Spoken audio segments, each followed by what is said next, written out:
ഇവരുടെ ഓപ്പറേഷൻ ഇപ്പൊ കഴിഞ്ഞതല്ലേ ഉള്ളൂ. എന്നിട്ട് അവരുടെ മുന്നിൽ വെച്ച് തന്നെ അങ്ങനെ നിങ്ങൾക്ക് വഴക്കടിക്കണമെങ്കിൽ പ്ലീസ് പുറത്തു പോകൂ. ഇതിനകത്ത് ഇതൊന്നും പാടില്ല. She's in pain. പ്ലീസ് നിങ്ങൾ എല്ലാവരും ഒന്ന് പുറത്തു പോകൂ. വേണ്ട അഭി, പ്ലീസ് നീ ഇവിടെ എൻ്റെ ഒപ്പം ഇരിക്കൂ പ്ലീസ്.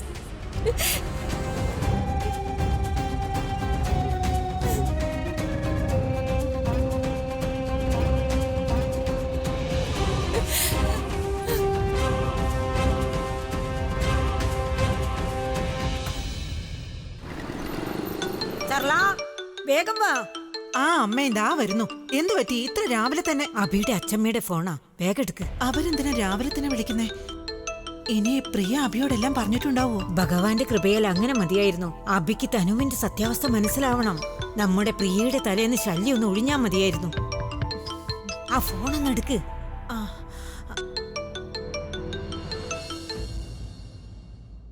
ഹലോ, നമസ്കാരം. നമസ്കാരം. നമസ്കാരം. ആശുപത്രിയിൽ എന്തെങ്കിലും പ്രശ്നമുണ്ടോ? പ്രശ്നങ്ങൾക്ക് ഒരു കുറവുമില്ല. തനുവിന്റെ കുഞ്ഞ് മരിച്ചുപോയി.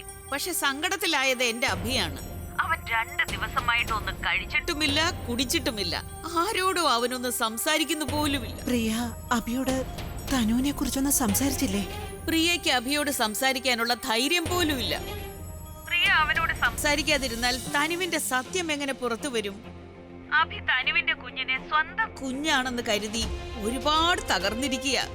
പ്രിയ അവനോട് സംസാരിച്ചാൽ, അവനോട് പറഞ്ഞാൽ തനുവിന്റെ ഈ മരിച്ച കുഞ്ഞ് അഭിയുടേതല്ല മറ്റൊരാളുടേതാണെന്ന്, എങ്കിൽ അഭി അവളെ വിശ്വസിക്കുകയോ ഇല്ലയോ എന്ന് പോലും അറിയില്ല. സരളെ, നമുക്ക് പേടിയുണ്ടായിരുന്നില്ലേ ഈ കുഞ്ഞ് അഭിയെയും തനുവിനെയും അടുപ്പിച്ചേക്കുമെന്ന്? പക്ഷെ ഈ കുഞ്ഞ് തന്റെ മരണത്തിലൂടെ അതിന്റെ ബന്ധം അഭിയുമായി സ്ഥാപിച്ചിരിക്കുകയാണ്. അഭി ഈ സങ്കടത്തിൽ നിന്ന് മോചിതനുമാവുന്നില്ല.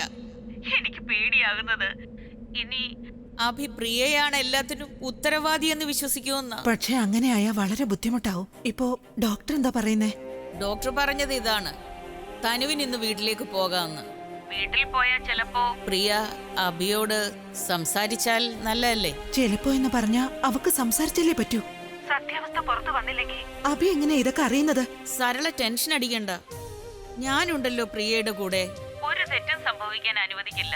പ്രിയയ്ക്കും അഭിക്കും വേണ്ടി ഞാൻ വ്രതവും എടുത്തിരിക്കുകയായിപ്പോ. എല്ലാം ശരിയാവും.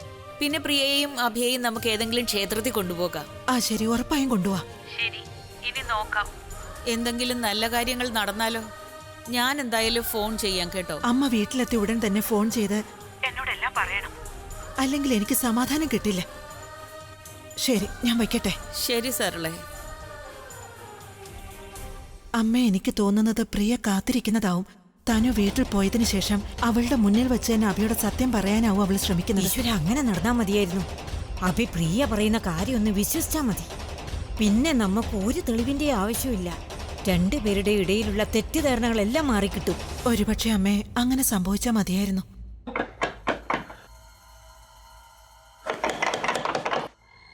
ആലിയായിരിക്കും. ആലിയയ്ക്കും തനുവിനും ഇപ്പോ സ്വന്തം കാര്യം മാത്രമേ ഉള്ളൂ.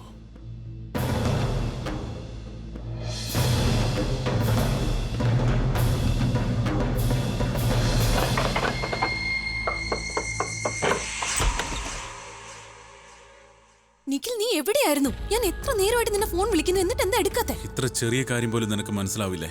അവിടെ വെച്ച് എനിക്ക് നിന്നോട് സംസാരിക്കാൻ പറ്റുന്ന മാനസികാവസ്ഥയിലായിരുന്നില്ല. എന്താ ഇപ്പോഴും ആ ചത്തുപോയ കുഞ്ഞിനെ കുറിച്ച് ആലോചിക്കുകയാണോ? അത് എന്റെ കുഞ്ഞായിരുന്നു ആലിയ. അതിനെക്കുറിച്ച് നീ ഒരു അക്ഷരം മിണ്ടിപ്പോകരുത്. 2 ദിവസമായിട്ട് ഞാൻ ഉറങ്ങിയിട്ടില്ല. എനിക്ക് നല്ല പേടിയായിരുന്നു. പ്രിയ സത്യങ്ങളെല്ലാം വിളിച്ചു പറയുമെന്ന്, അഭി സത്യങ്ങളെല്ലാം അറിയുമെന്നുള്ള പേടിയായിരുന്നു. ഒരുപാട് തവണ അഭി എന്നോട് ചോദിച്ചു ഞാനെങ്ങനെ അവിടെ എത്തിയതെന്ന്. ഞാൻ എന്നിട്ട് ഓരോരോ കാരണങ്ങൾ പറഞ്ഞുകൊണ്ടേയിരുന്നു. എനിക്ക് അവിടെ തന്നെ നിൽക്കാൻ വേണ്ടി തനുവിനും എന്തെങ്കിലും ആവശ്യം വന്നാലോ എന്ന് കരുതി. ഇപ്പം തനുവിന് ഡിസ്ചാർജ് ആയി വീട്ടിൽ പോയി. ഇനി വീട്ടിൽ ചെന്നാൽ എനിക്കിവിടെ കിട്ടുന്ന സമാധാനം പോലും അവൾക്ക് അവിടെ കിട്ടിയെന്ന് വരില്ല. ഇപ്പൊ ഉറങ്ങാൻ പോയ എന്നെ നീ വന്ന് ഇവിടെ ഡിസ്റ്റർബ് ചെയ്തിരിക്കുക. Try to understand Nikhil. എനിക്കും അറിയണം അവിടെ എന്തുണ്ടായി, എന്തൊക്കെയാ സംഭവിക്കുന്നതെന്നൊക്കെ. എനിക്കറിയാം നീ ഒരുപാട് ജോലി ചെയ്തു, വളരെ നന്നായിട്ട് ചെയ്തു എന്നൊക്കെ. പക്ഷെ നീ എന്നോടും കൂടി അവിടെ നടന്നത് എന്താണെന്നൊക്കെ പറയുകയാണെങ്കിൽ നിനക്ക് ഉറക്കത്തിന്റെ ആവശ്യമുള്ളതുപോലെ എനിക്ക് സമാധാനമുള്ള ഉറക്കം ലഭിക്കും. പറയാം. ആദ്യം എനിക്ക് ഉണർവ് കിട്ടാൻ വേണ്ടി ഒരു ഡ്രിങ്ക് കഴിക്കട്ടെ. അകത്തേക്ക് വാ.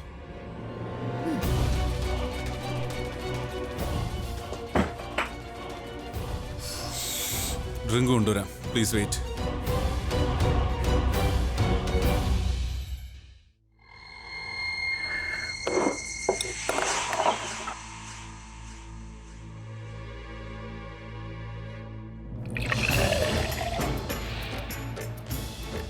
ആക്സിഡന്റിന് ശേഷം നീ എന്നെ ഫോൺ ചെയ്തപ്പോൾ എൻ്റെ അവസ്ഥ വളരെ മോശമായിരുന്നു, emotionally and mentally.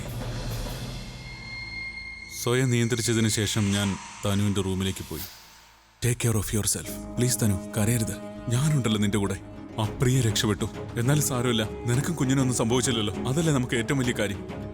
I know Nikhil, എനിക്ക് എന്തോ തോന്നുന്നു. എനിക്ക് എന്തോ സംഭവിച്ച പോലെ ഒന്നും സംഭവിച്ചില്ല, ഒന്നും സംഭവിക്കാൻ അനുവദിക്കുകയില്ല. ഞാനുണ്ട് തനു, ഞാനുള്ളപ്പോൾ നിനക്കൊന്നും സംഭവിക്കില്ല. How do you feel now? Doctor please എന്നോട് പറയൂ, എനിക്ക് എന്ത് പറ്റി? എനിക്ക് എന്താ ഇങ്ങനെ തോന്നുന്നത്? എന്റെ കുഞ്ഞ്.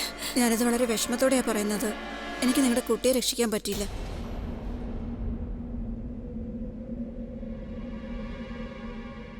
നിങ്ങളുടെ കുഞ്ഞ് നിങ്ങളുടെ വയറ്റിൽ വെച്ച് തന്നെ മരിച്ചിരുന്നു. നിങ്ങൾക്കും ഒരുപാട് പരിക്കുണ്ടായിരുന്നു. ഞങ്ങൾ വളരെ ബുദ്ധിമുട്ടിയാണ് നിങ്ങളെ രക്ഷിച്ചത്. അല്ലെങ്കിൽ ചിലപ്പോൾ നിങ്ങളും. പിന്നെ ഒരു കാര്യം കൂടി, നിങ്ങളുടെ പ്ലാസന്റയ്ക്കും വലിയ ആഘാതം സംഭവിച്ചിരുന്നു. വലിയ ഇന്റേണൽ ബ്ലീഡിംഗ് തന്നെ ഉണ്ടായിരുന്നു. അതുകൊണ്ട് ചിലപ്പോൾ ഇനി അമ്മയാവാൻ പറ്റിയെന്ന് വരില്ല.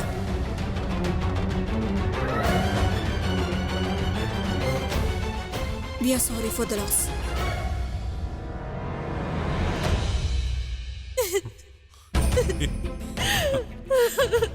ഒന്നുമില്ല തനു, ഒന്നുമില്ല. This is not final.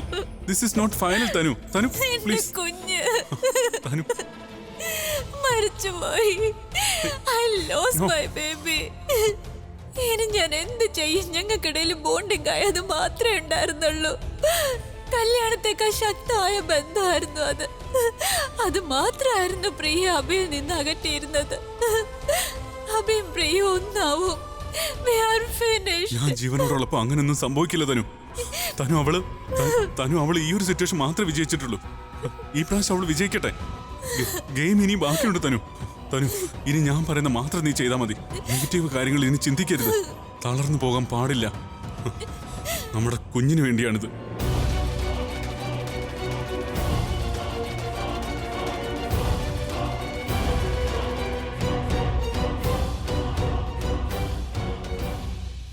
തനുവിന് നന്നായിട്ട് മനസ്സിലായി. ഇമോഷണലി തളർന്നിരുന്നു, പക്ഷെ പെർഫോമൻസ് വളരെ നന്നായിട്ട് കൈകാര്യം ചെയ്തു. അബി എൻ്റെ എല്ലാം തട്ടിയെടുത്തു. ഇനിയൊന്നും ബാക്കിയില്ല. പക്ഷേ അബി അവൾ തകർന്ന അവസ്ഥയിലാക്കി. ആ അവസ്ഥയിലായിരുന്നിട്ടും തനു മൈൻഡ് ബ്ലോയിങ് പെർഫോമൻസ് ചെയ്തു. ഈ തനുവിനെ പുകഴ്ത്തുന്നതൊന്ന് നിർത്തിയിട്ട് എന്നോട് പറ, ഇതൊക്കെ കേട്ടിട്ട് ആ അഭിഷേക് പ്രേമേനോന്റെ റിയാക്ഷൻ എന്തായിരുന്നു? അവന്റെ റിയാക്ഷൻ ഒരു സസ്പെൻസ് ആണ്. സസ്പെൻസ്? അറിയില്ല, ചിലപ്പോൾ അവൻ തനുവിന്റെ കാര്യങ്ങൾ കാഷ്വലി എടുത്തതാവാം. ചിലപ്പോൾ അവന് തോന്നുന്നുണ്ടാകും തനു എന്ന പേരുള്ള ശല്യം അവന്റെയും പ്രിയയുടെ ഇടയിൽ നിന്ന് എന്നേക്കുമായി മാറിക്കഴിഞ്ഞു എന്ന്. അല്ലെങ്കിൽ തനുവിന്റെ സംസാരം കേട്ടിട്ട് അവന് വളരെയധികം ദേഷ്യവും വന്നു കാണും. You never know. അവന്റെ അൾട്ടിമേറ്റ് റിയാക്ഷൻ എന്താവും എന്നത് സസ്പെൻസ് ആണ്. അപ്പോ പ്രിയ, അവളുടെ റിയാക്ഷൻ എന്താ? അവൾ എന്ത് പറഞ്ഞു? അവരുടെ കാര്യം അതിനേക്കാളും വലിയ സസ്പെൻസ് ആണ്. 2 ദിവസത്തേക്ക് ഒന്നും മിണ്ടാതിരിക്കുകയായിരുന്നു. ഭർത്താവിനെ നോക്കുകയായിരുന്നു. ചിലപ്പോൾ ചിന്തിക്കുന്നുണ്ടാവും, ഭർത്താവ് സംസാരിക്കാത്ത സ്ഥിതിക്ക് ഞാനും സംസാരിക്കാൻ പാടില്ല എന്ന്. അല്ലെങ്കിൽ ചിലപ്പോൾ ചിന്തിക്കുന്നുണ്ടാവും, സിറ്റുവേഷനെ തനുവിന് എഗൈനിസ്റ്റായി യൂസ് ചെയ്യാമെന്ന്. പക്ഷെ എല്ലാവരും ഇന്ന് അത് അറിയാൻ കൊതിക്കുകയായിരുന്നു. അതാവും അവൾ ആ ടോപ്പിക്ക് പറയാത്തത്. ഇപ്പം നമുക്കെന്തായാലും വെയിറ്റ് ചെയ്യാം, അതല്ലാതെ വേറെ ഓപ്ഷനൊന്നുമില്ല. സോ നൗ ലെറ്റ്സ് സീ അവിടെ വീട്ടിൽ ആരാണ് ആദ്യം ആക്ഷൻ എടുക്കുക എന്ന്. നീയും വെയിറ്റ് ആൻഡ് വാച്ച് പോളിസി നിൽക്കുക, എന്നിട്ട് വീട്ടിൽ പോയി നന്നായിട്ട് ഉറങ്ങുക. ഐ ജസ്റ്റ് ഹോപ്പ് ഇനിയുള്ള കാര്യങ്ങളെല്ലാം തന്നെ നമ്മൾ വിചാരിക്കുന്ന പോലെ നടന്നാൽ മതിയായിരുന്നു. തനുവിന്റെ ഈ പെർഫോമൻസിന് ശേഷം അവള് മിണ്ടാതിരിക്കുമെന്ന് തോന്നില്ല. തനു അയാളെ പറഞ്ഞതും അതിന്റെ ഇമ്പാക്റ്റ് മേൽക്കുന്നതിന്റെ ഭവിഷ്യത്ത് നേരെ ഡയറക്റ്റായി പ്രിയയ്ക്ക് തന്നെ കിട്ടിയിരിക്കും. അവള് തീ കൊളുത്തി കഴിഞ്ഞു. It's A fantastic job. നമ്മൾ ഇനി ആ തീയൊന്ന് നന്നായിട്ട് ആളിക്കത്തുന്നത് കാണാനാ വെയിറ്റ് ചെയ്യേണ്ടത്. തീ ആളിക്കത്തട്ടെ. തീ കൊളുത്തി ആളിക്കത്തുന്നത് കാണുന്നത് നമ്മുടെ ശീലമാണ്.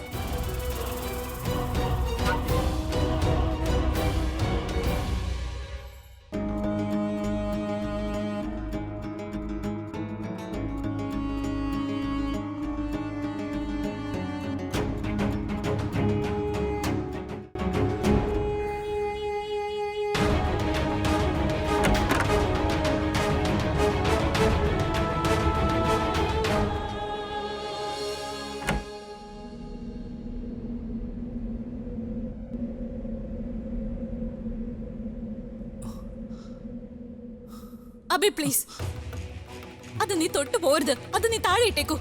തനു, ഇത് ഈ കുഞ്ഞ് എന്റെ പ്ലീസ് അബി, എനിക്ക് നിന്നോട് എന്റെ കുഞ്ഞിനെ കുറിച്ച് ഒന്നും സംസാരിക്കാനില്ല. നീ ഇതെന്താ പറയുന്നത് തനു? എനിക്ക് തോന്നുന്നത് നീ നല്ല വിഷമത്തിലാന്ന്. ഈ കുഞ്ഞ് എന്റേതും കൂടെയാ. നിനക്ക് എത്ര വിഷമം ഉണ്ടാവോ അത്രയും വിഷമം എനിക്കും ഉണ്ടാവും തനു. നിനക്കൊരു വിഷമോ ഇല്ല അബി. നീ നിന്റെ കുഞ്ഞാണെന്ന് പറയുമായിരുന്നു. അങ്ങനെ കണ്ടിരുന്നില്ല. അങ്ങനെയെങ്കിൽ ഇന്ന് എന്റെ കുഞ്ഞ് ജീവനോടെ ഉണ്ടായേനെ. ഇങ്ങനെ മരിച്ചു പോവില്ലായിരുന്നു.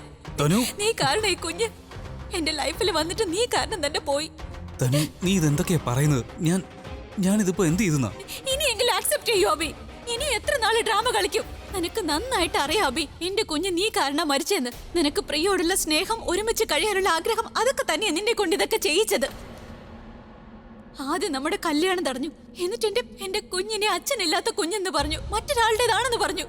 അവൾക്കറിയായിരുന്നു എന്റെ കുഞ്ഞ് കൂടെ ഉള്ളപ്പോ അവൾക്ക് നിന്റെ ഒപ്പം ജീവിക്കാൻ കഴിയില്ലാന്ന്. അതുകൊണ്ട് അവൾ എന്റെ കുഞ്ഞിനെ കൊല്ലാൻ ശ്രമിച്ചു. യുനോ, അവൾ വീട്ടിൽ വെച്ച് എന്നെ കൊല്ലാനുള്ള പ്ലാനിങ് നടത്തി. പക്ഷെ ഞാൻ എന്റെ ധൈര്യം കൈവിട്ടില്ല അബി. ഞാൻ അവളുടെ മുന്നിൽ നിന്നു, എന്റെ കുഞ്ഞിന്റെ ജീവന് വേണ്ടി, അതിന്റെ അവകാശത്തിന് വേണ്ടി. പക്ഷെ അവസാനം എന്ത് സംഭവിച്ചു? ഞാൻ തോറ്റുപോയില്ല അബി. അറിയോ എന്താ കാരണമെന്ന്? ഈ യുദ്ധത്തിൽ ഞാൻ ഒറ്റയ്ക്കായിരുന്നു. ഈ യുദ്ധത്തിൽ നീ എന്റെ ഒപ്പം ഉണ്ടായിരിക്കണമായിരുന്നു അബി. പക്ഷെ നീ ആ പ്രിയയ്ക്കൊപ്പം ആയിരുന്നു. നീ അവൾക്ക് ധൈര്യം കൊടുത്തു, കാരണം എന്റെ കുഞ്ഞിനെ കൊല്ലാൻ വേണ്ടി. നീ ഒരു തവണയെങ്കിലും അവളോട് നിന്നെയല്ല സ്നേഹിക്കുന്നത് എന്നെയാണെന്ന് പറഞ്ഞിരുന്നെങ്കിൽ അവൾ ഒരിക്കലും ഇതൊക്കെ ചെയ്യാനുള്ള ധൈര്യം കാണിക്കില്ലായിരുന്നു. എന്റെ കുഞ്ഞിനെ പ്രിയ അല്ല നീയാ കൊന്നത്. സ്റ്റോപ്പ് ഇറ്റ് തനു. ഞാൻ നിന്റെ കള്ളത്തരങ്ങൾ ഒരുപാട് സഹിച്ചു. പക്ഷെ ഇനി എനിക്കത് കേട്ട് നിൽക്കാൻ കഴിയില്ല. പ്ലീസ്, നിങ്ങൾ ഇവള് പറയുന്നതൊന്നും വിശ്വസിക്കരുത്. ഇവള് വെറും കള്ളോ പറയുന്നത്. ആ കുഞ്ഞിന്റെ മരണ കാരണം നമ്മൾ ആരും. എനിക്കിപ്പോൾ ഒന്നും കേൾക്കാൻ താല്പര്യമില്ല. Please leave me alone. ഞാൻ നിങ്ങളെ ഈ അവസ്ഥയില് ഇവളോടൊപ്പം ഇരിക്കാൻ അനുവദിക്കില്ല. കാരണം ഇവള് വീണ്ടും കള്ളങ്ങൾ പറഞ്ഞ നിങ്ങൾക്ക് എന്താ ഞാൻ പറയുന്നത് മനസ്സിലാവാത്തത്? ഞാനൊന്നും ചെയ്തിട്ടില്ല. ഈ ആക്സിഡന്റുമായി എനിക്കൊരു ബന്ധവും ഇല്ല. ഇവിടെ നിക്കില്ല കൂടി എന്നെ. എനിക്കൊന്നും കേൾക്കണ്ട. ഇവിടെ നിന്ന് പോകുന്നുണ്ടോ? പ്ലീസ് അബി, പറയാനുള്ളതൊക്കെ ഇവള് പറയട്ടെ. ഇവളെന്നെ കള്ളിയാക്കല്ലേ? ഇവളുടെ സത്യം എന്താണെന്നും കേൾക്കാം. പറയൂ പ്രിയ, എന്താ നിനക്ക് പറയാനുള്ളത്? നീ അല്ലേ എന്റെ ആക്സിഡന്റ് ചെയ്തെന്ന് പറഞ്ഞു. നീ അവിടെ ഇല്ലായിരുന്നു എന്ന് പറഞ്ഞു. നിന്നെ അവിടെ ആരെങ്കിലും കെട്ടിവെച്ചിരുന്നു എന്ന് പറഞ്ഞു. ഞാനാ നിന്നെ കിട്ടാപ്പേതെന്നൊക്കെ പറഞ്ഞു. അല്ലെങ്കിൽ പറയൂ, നീ എന്റെ ആക്സിഡന്റ് ചെയ്യിച്ചിട്ടില്ല, ഞാനാ നിന്നെ ആക്സിഡന്റ് ആക്കിയെന്ന് പറയൂ. പറഞ്ഞു എന്റെ കുഞ്ഞിന്റെ മരണത്തിന്റെ ഉത്തരവാദി ഞാൻ തന്നെയാണെന്ന് കൂടെ പറയൂ. എന്റെ കുഞ്ഞ് മരിച്ചു പോയി. പറഞ്ഞു നിനക്ക് പറയാനുള്ളതൊക്കെ ഞാൻ ഒന്നും പറയില്ല.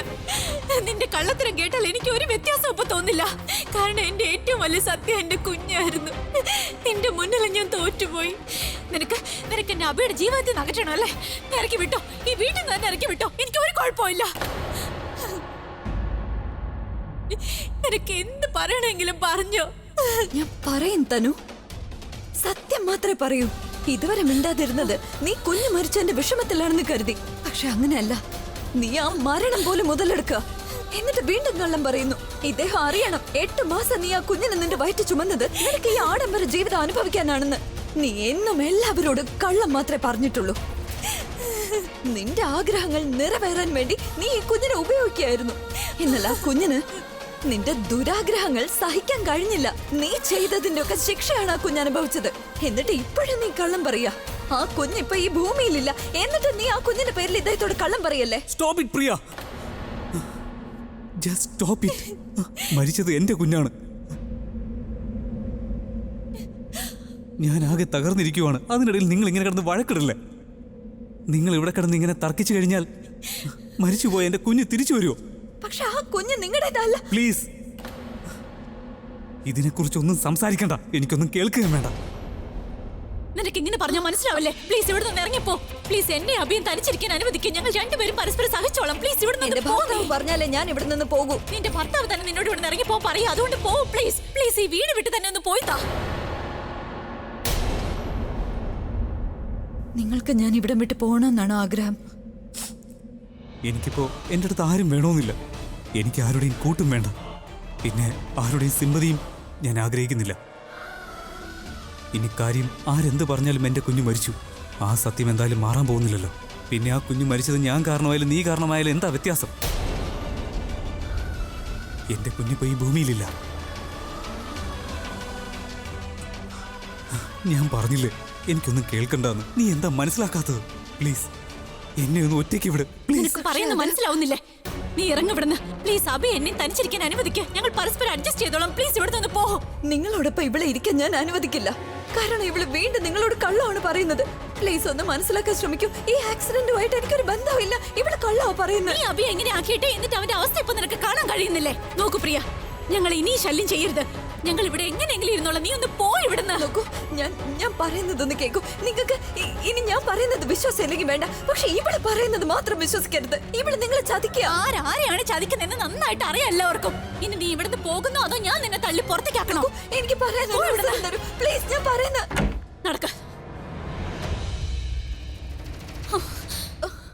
ഈ വീട്ടിൽ നിന്ന് ഇറങ്ങിപ്പോ. നിന്റെ സാധനം എല്ലാം എടുത്ത് എന്നിട്ട് ഇവിടെ നിന്ന് ഇറങ്ങിപ്പോ. അഭിക്ക് നിന്റെ ഒരാവശ്യമില്ല. അവൻ ഒറ്റയ്ക്കിരിക്കണം. നീയാണ് അവനെ ഒറ്റയ്ക്കാക്കിയത്.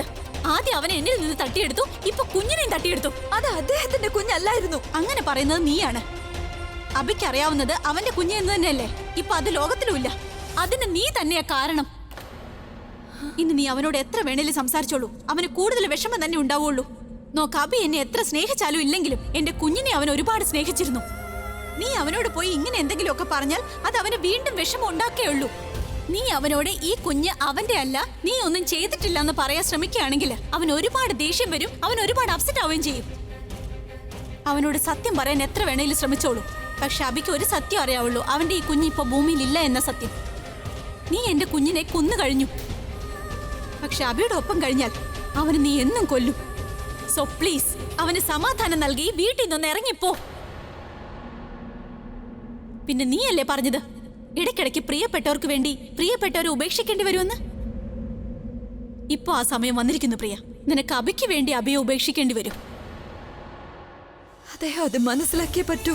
ഞാൻ പറയുന്നത് കേട്ടേ പറ്റൂ. ഞാൻ വേറൊന്നും ചെയ്തിട്ടില്ല. ആ കുഞ്ഞിന്റെ മരണ കാരണം ഞാനല്ല. ആ മരണത്തിന് ഉത്തരവാദി നീയാ. അതുകൊണ്ട് ഈ വീട്ടിൽ നിന്ന് ഇറങ്ങി പോകേണ്ടത് നീയാ. എത്ര സെൽഫിഷാണ് നീ. സ്വാർത്ഥതയ്ക്ക് വേണ്ടി അഭിയെ വിഷമിപ്പിക്കാൻ തയ്യാറാവുന്നു. നിനക്കറിയോ അഭി എന്താ ചിന്തിക്കുന്നതെന്ന്? അവൻ ചിന്തിക്കുന്നത് അവന്റെ കുഞ്ഞിനെ നേരെ നോക്കാൻ കഴിഞ്ഞില്ലല്ലോ എന്നാ. അവനെ എന്റെ കൂടെ ഇരിക്കാൻ അനുവദിച്ചാൽ, അവന്റെ ഡ്യൂട്ടീസ് പൂർത്തിയാക്കാൻ സമ്മതിച്ചാൽ അവന് കുറച്ച് സമാധാനമെങ്കിലും ഉണ്ടാവും. വിഷമം അവന് കുറച്ച് കുറയും. പക്ഷെ ഇല്ലല്ലോ, നീ അതിനും അനുവദിക്കില്ലല്ലോ. റൈറ്റ്? നിന്റെ ഒപ്പം ഇരുന്നാൽ അദ്ദേഹത്തിന്റെ വിഷമം കൂടെയുള്ളൂ. ഈ കുഞ്ഞ് നിഖിലിന്റേതാണെന്നുള്ള സത്യം നീ അദ്ദേഹത്തെ നിന്ന് മറച്ചു വെക്കല്ലേ. അദ്ദേഹം ഈ സത്യം അറിയുമ്പോ, അതായത് കുഞ്ഞ് അദ്ദേഹത്തിൻ്റെതല്ലെന്ന് അറിയുമ്പോ അദ്ദേഹം വിഷമിക്കില്ല. ഇപ്പോഴത്തെ വിഷമത്തിൽ നിന്ന് പുറത്തു വരാൻ കഴിയും. Oh, really?